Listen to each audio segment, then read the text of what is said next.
Doom. I finally have the pleasure of covering this game for the series. This is probably the game I was most looking forward to playing and documenting.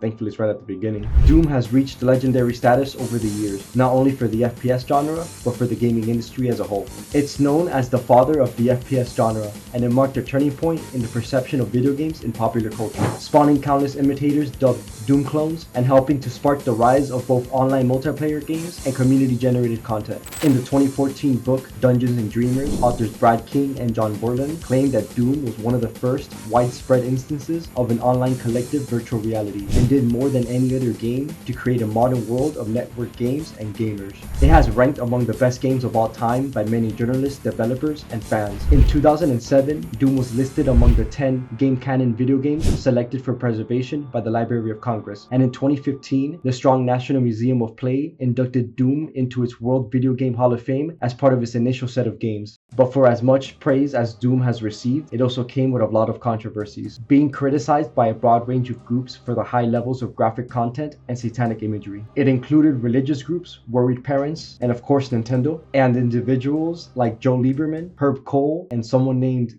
Captain Kangaroo? What? It of course added to the debate on violence in video games by the American Senate Committee in 1993 and 94 that was started by Lieberman and Cole after witnessing the original Mortal Kombat and Night Trap. This led to the ESRB rating, and the Sega 32 version of Doom was one of the first games to be given an M for mature rating. It later sparked controversy when it was found out that the shooters of the Columbine massacre, Eric Harris and Dylan Klebold, were avid players. Harris stating in his journal while planning the attack that the killing would be like playing Doom. He even created some levels in-game now called the Harris levels. After the multiple years of studies about if video games cause violence, we now know this not to be the actual case for them wanting to commit such evil acts. I recommend checking out DZSH Gaming and Alston's videos on this subject. They go much more into detail on the matter. I'll leave the links to the videos below. There was also some controversy about a swastika shaped structure from the earliest version of the game in the level E1M4, which was a homage to Wolfenstein 3D. It was removed from later versions out of respect for a military veteran's request, according to Romero. But enough about Doom's legacy and reception. Let's find out how the madman at id came up with this industry-defining game. So while most of the studio started working on the additional episodes of Wolfenstein 3D, John Carmack would actually begin technical research on a new game. Once Spear of Destiny was released, the team would change their focus on their new game. The team wanted to create another 3D game with Carmack's new engine, but they were already tired of Wolfenstein. Tom Hall, for some reason, keeps suggesting to make another King game. Bro, like, stop it! Additionally, John Romero and Adrian Carmack, which by the way I found out isn't related to John Carmack, I mean, they don't look alike, but what are the odds that the four founders of id share two names and two last names without anyone being related? Anyway, they both wanted to create something darker than Wolfenstein. When I was coming up with a style, I wanted something that was different from what you generally saw in video games at the time, which was pretty clean, bright colors, and I wanted something dark and grungy. That was the grunge era music, the clothes, everything. And so John Carmack came up with a concept, a game about using technology to fight demons inspired by a Dungeons and Dragons campaign the team played, and combining the styles of Evil Dead 2 and Aliens. We always talked about how the two cinematic influences for Doom was Aliens and Evil Dead 2. The project's codename was Green and Pissed, but Carmack would rename it based on the line from the 1986 film The Color of Money. What you got in there? In here?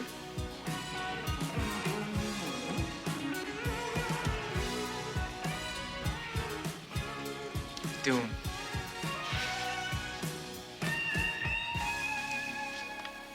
Come on, boy. Let's play. Yeah, let's play. We're gonna have a lot of fun. The team consists of programmers John Carmack and Romero, artists Adrian Carmack and Kevin Cloud, as well as designer Tom Hall, and development began in November of 1992. They moved operations to a dark office building, naming it Suite 666, and would cut ties with Apogee Software, as they felt they didn't need the publisher and could make more money self-publishing Doom.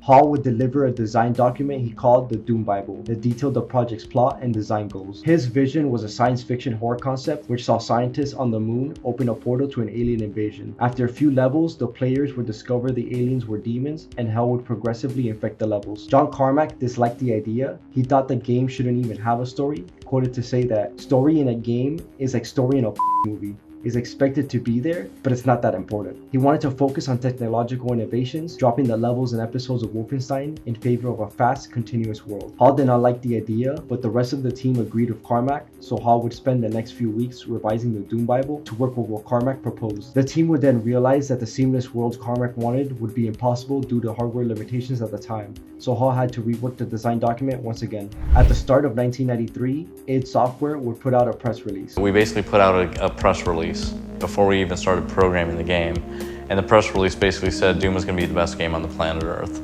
That's crazy, like why would you ever do that nowadays, but we did it. The pre-alpha would feature Hall's introductory base scene. Initial versions also retained Wolfenstein's arcade-style scoring, but was then ultimately removed due to it clashing with the tone they were trying to go for. The team would also experiment with other systems like lives, a secondary shield, an inventory, and a complex user interface, but none of it made it to the final version of the game. Soon thereafter, the Doom Bible as a whole was rejected. The studio decided to pursue their original plans of making an even more brutal and fast game than Wolfenstein 3D, which did not leave any room for a character-driven plot.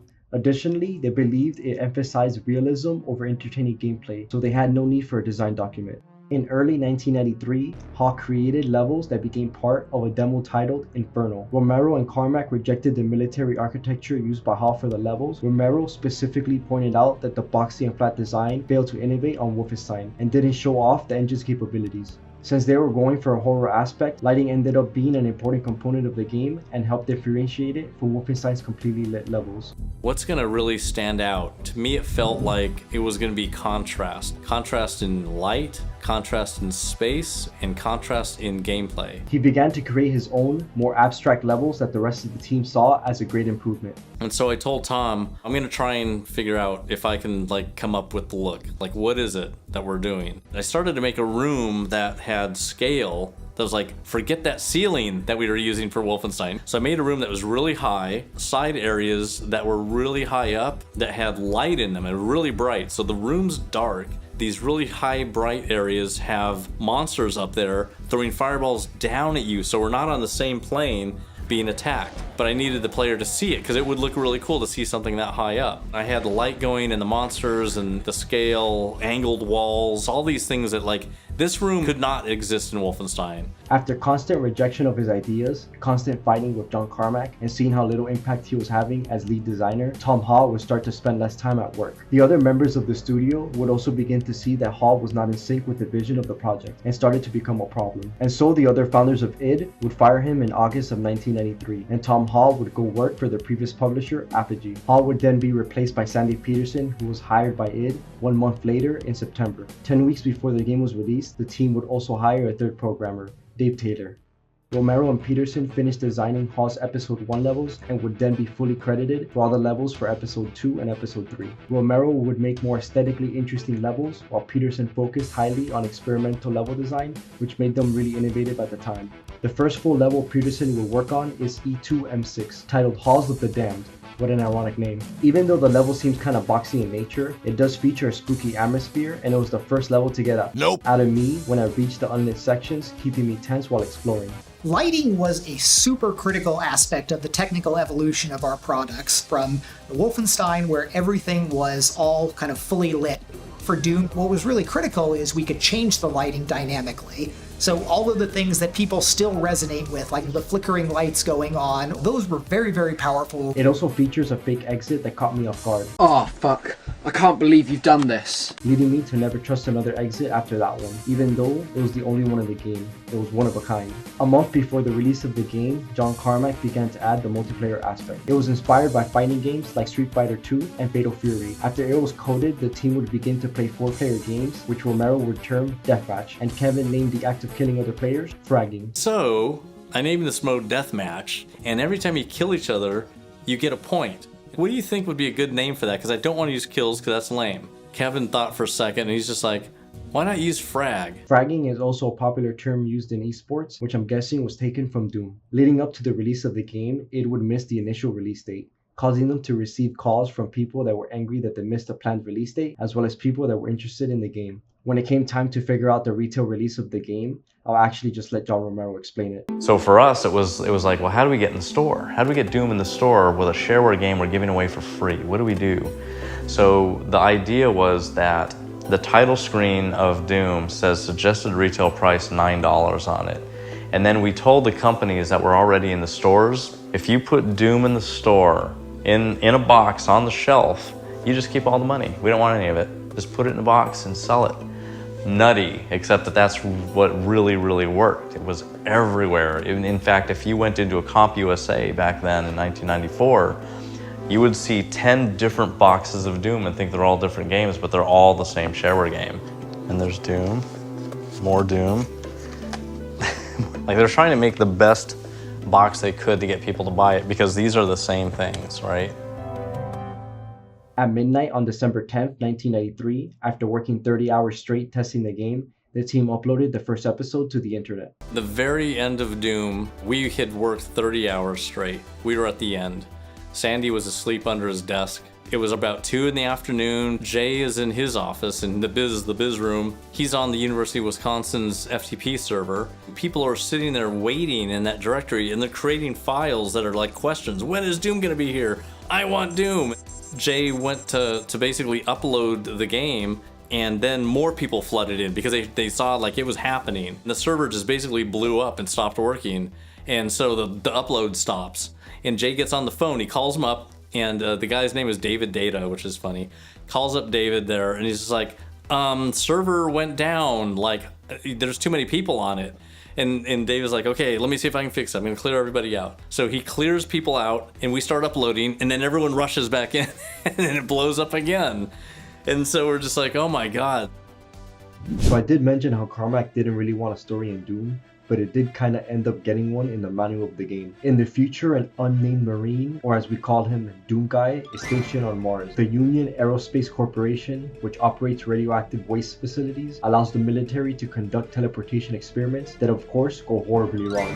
A base on Phobos, one of Mars's 2 natural satellites, relays an urgent request for military support, while the other satellite, Deimos, disappears entirely.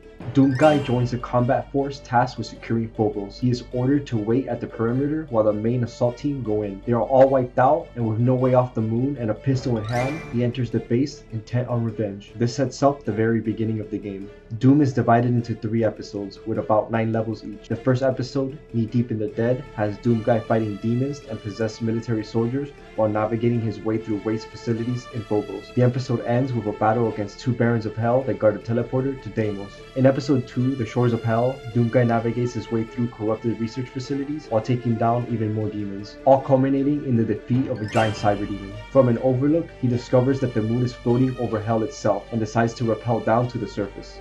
Episode 3, titled Inferno, we fight our way through Hell and find the mastermind behind this entire invasion, the Spider Mastermind. We put an end to it when a portal to Earth opens. These 3 episodes took a total of about 5 hours to complete.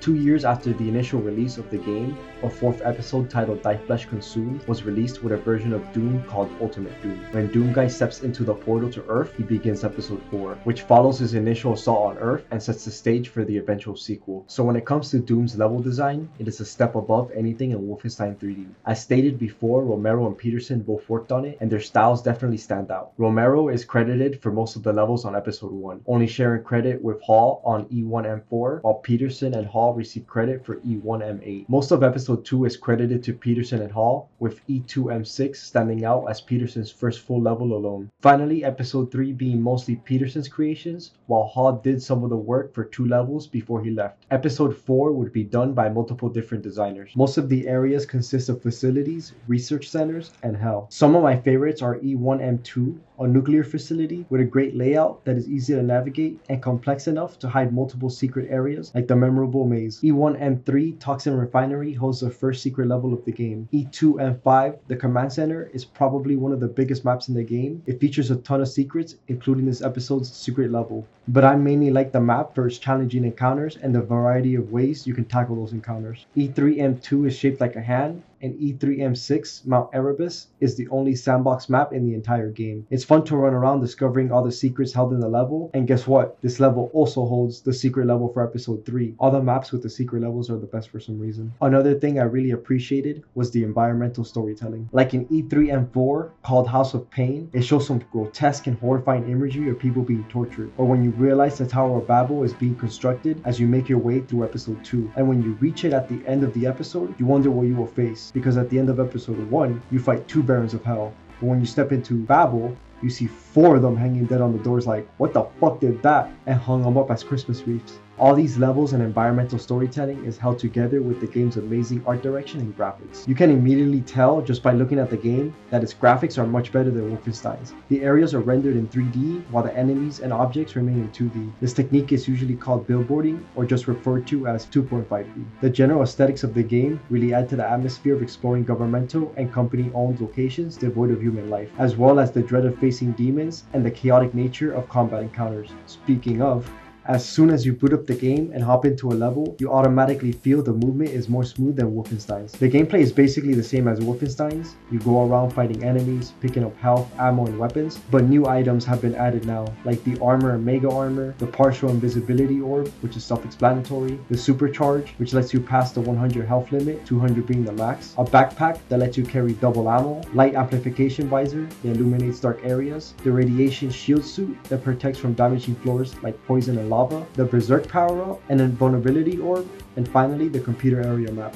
There are levels of elevation now, so you can shoot an enemy above or below you in elevation, including barrels. It did take a few levels to get used to, since you really can't look up or down, it just kind of does it on its own. The combat encounters with enemies in this game get really intense. Before in Wolfenstein, all enemies were hit scan enemies, except some bosses that had projectile based shots. But now, projectiles are much more common on regular enemies, letting you keep a line of fire with them while dodging and weaving your way around their attacks, and it makes for a much more engaging gameplay experience, rather than peeking out of doors and corners to catch enemies off guard like in Wolfenstein. One cool thing you can do is cause the enemies to infight. One of the secret levels is designed with this in mind, because you face off against 4 Barons of Hell and 10 Cackle Demons. I should mention the enemies that you will be encountering in the game. Your most basic enemies will be the zombie men and the shotgun guys, which are just humans that got turned into demons. The imps, which are the lowest tier of them, followed by demons as they are called in the original, but they're just called pinkies now. The specter, which is just a partially invisible version of the pinky. The lost soul, which are the floating skulls that are lit on fire, are the most annoying enemies in the game because they can charge at you from across the map. The 2 most powerful demons are the aforementioned Cackle Demon and Baron of Hell, the Baron being substantially more powerful. As an example, the secret level with the 4 Barons and the 10 Cackles usually sees the Barons winning 100% of the time. There are also 2 boss enemies, the Cyber Demon and the Spider Mastermind, which is the last boss of the game, not including the extra episode that was released a few years after. When it comes to the selection of weapons in Doom, it is a vast improvement from Wolfenstein's. I was a little disappointed with what that game had to offer in terms of weapons, but it fixed that problem with Doom. You retain your basic pistol and you no longer have a knife. Instead, you use your fist that, when bundled with the Berserk power-up, turns it into arguably one of the best weapons in the game, killing certain enemies within 2 to 3 hits and doesn't spend ammo. The game does offer an alternative melee weapon in the chainsaw, and it is also great. Now, while the chain gun returns, the machine gun is gone, but it is replaced with one of the greatest weapons in FPS history.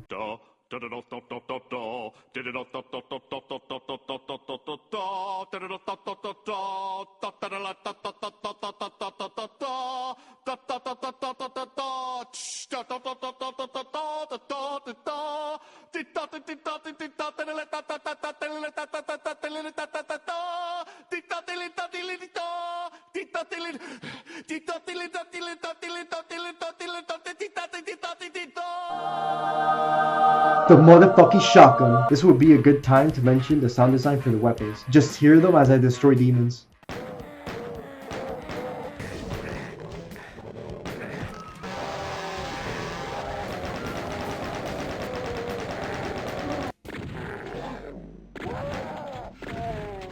Doom added projectile-based weapons for Doom Guy to use, the first being the rocket launcher. It is really fun to use, and it is the ideal weapon to fight the cyber demon with. Next is the plasma rifle, or what I call the Baron Killer. It takes those boys down really quick and is the second best option against them. Aside from the strongest weapon in the game that can one-shot everything including the final boss, the BFG 9000. The BFG, you ask? Yeah, the big fucking gun.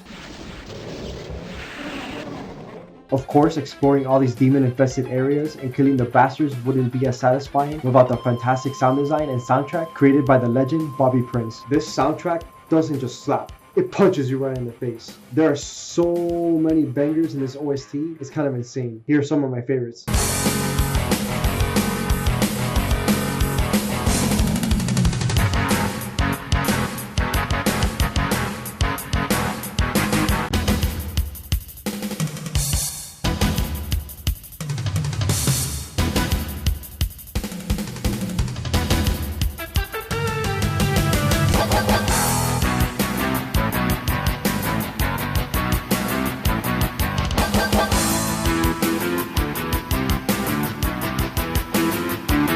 I also noticed E1M3's music sounds like the song that plays when you're inside the Deku Tree in Ocarina of Time.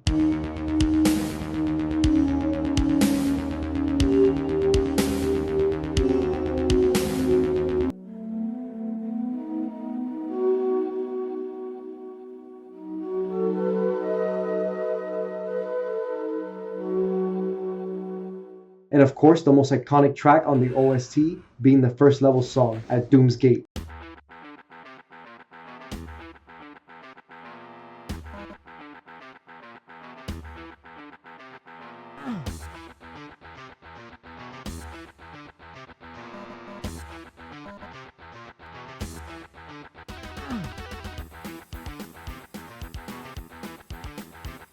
Too bad that level barely lasts over a minute. I really don't have much else to say when it comes to the soundtrack. Bobby Prince did an amazing job. He also killed it with the sound design. You can hear enemies roaming around and they all make unique noises when they spot you.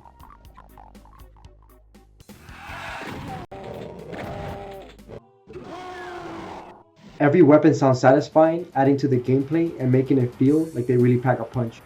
So now I'm just going to list a few random details and nitpicks I noticed and found. I'm really happy to see that Doom Guy's face does change with the damage taken, like BJ. The difficulties for the game seem a bit more balanced. Before, in Wolfenstein, there were only 4 options, with the difference between 2 and 3 being major. But now, there are 5 options, and there isn't any major spike in difficulty between each one. I played in Bring 'em On, by the way. I swear, I really did. Some of the puzzles in the game are hyper-specific and really hidden. I can understand this being the case for secrets, but like in E3 M6, I had to find a guide, because how am I supposed to know that there's a hidden wall with a teleporter that leads to where I need to go in this building on the map? Maybe I'm just stupid! But I didn't really pay attention to the difference in textures on the wall. I have failed as a Souls fan though. Episode 4 is hard as balls and unfair as hell. The encounters get easier with time when you gain access to more weapons and ammo, but right off the bat on mission 1, they throw a Baron at you while you're equipped with only a pistol and shotgun with very little ammo. Don't even get me started on the second mission. These guys are thrown at you at every corner. I ended up reaching a point on E4 and 6 where the only way to progress was jumping into lava to get to an elevator. The problem is, I have to click on the elevator in order to have it come down. It takes a few seconds, and while I wait, I take 10 points of damage from the lava, while only having 7 health left. I wasn't able to progress any further. I even tried looking for secret walls and there was nothing. I double checked by looking up a walkthrough, and guess what? There was a hidden wall in the area, but it's only open from one side and it wasn't my side. Thanks, John Romero. After finally playing the original Doom, I can definitely see why it's a classic for all time. It is still fun to play today with a variety of weapons at your disposal. The graphic style, in my opinion, still holds up. You can play multiplayer with friends or strangers. I do clearly remember the early days of getting multiplayer working at all on Doom. This game's already great, but that's like the next level. I remember the magic of that moment of just like pressing the arrow keys on one computer, it moving forward, and then on the other computer, watching the victor's feet run back and forth in front of you there. This is just deeply fundamentally cool. Seeing that for the first time on a screen, I was just like, this is so good. And of course, you can dig into all the mods the game has gained throughout its 30 years release. Now, what was the conversation like? Like when you were saying, hey, this is good for the community, this is good for games overall, it's going to get people excited about it, it's just going to generate more business. Like, how did you sell it? So it's an interesting path there where in our earliest games, I can remember that some of the very first things that happened with Wolfenstein 3D before Doom, where that was not set up to be easy to be modified. We were still back in those days of fitting on floppy disks, so I had all the data compressed in this non-standard thing that I just made up at the time. But people dug through all of that, disassembled the code, figured out how it worked, and started making some level editors and doing the things like, replacing Hitler with Barney and all of these early mods. And we were all like, well, this is fantastic. This is people taking the game, they played through the game, they loved it, and they loved it so much that they want to keep doing things on it, and they wind up breaking into the game at that time, essentially, to figure out how to make new things. So by the time we were working on Doom, it was an explicit top-line technical goal for me that, okay, I had these graphics things I wanted to do, I wanted to do networking, but I also wanted to really make game modding a first top-level feature. So we added all of this ability to do the WADs and PWADs, and we documented all of it, and we released a lot of the tools, the early source code. So here's how you go ahead, and it was much harder at that point with the more sophisticated stuff going on, but here's how you build a level in Doom. And we even released the code for our level editor, although that didn't help the community that much because we were using these crazy expensive Next workstations, and other people had to take the steps to go ahead and make them run on PCs. Without Doom, the FPS genre wouldn't be the same. You wouldn't have Halo, Call of Duty, or Battlefield. And after its release, there was such an abundance of Doom clones that everybody started referring to these types of games as first-person shooters. And so, the FPS genre was born. Doom was such a massive success that around release, it was the #1 cause of decreased productivity. Employers like Intel and Carnegie Mellon had to implement specific policies to stop employees from playing Doom at work because of the strain on the networks and lack of productivity at the workplace. Bill Gates was struggling to have consumers purchase Windows 95. Microsoft had done a study that showed that more computers at the time had Doom installed on them than the latest version of Windows. So he made a commercial for Doom in hopes of convincing people that Windows was the best place for gaming.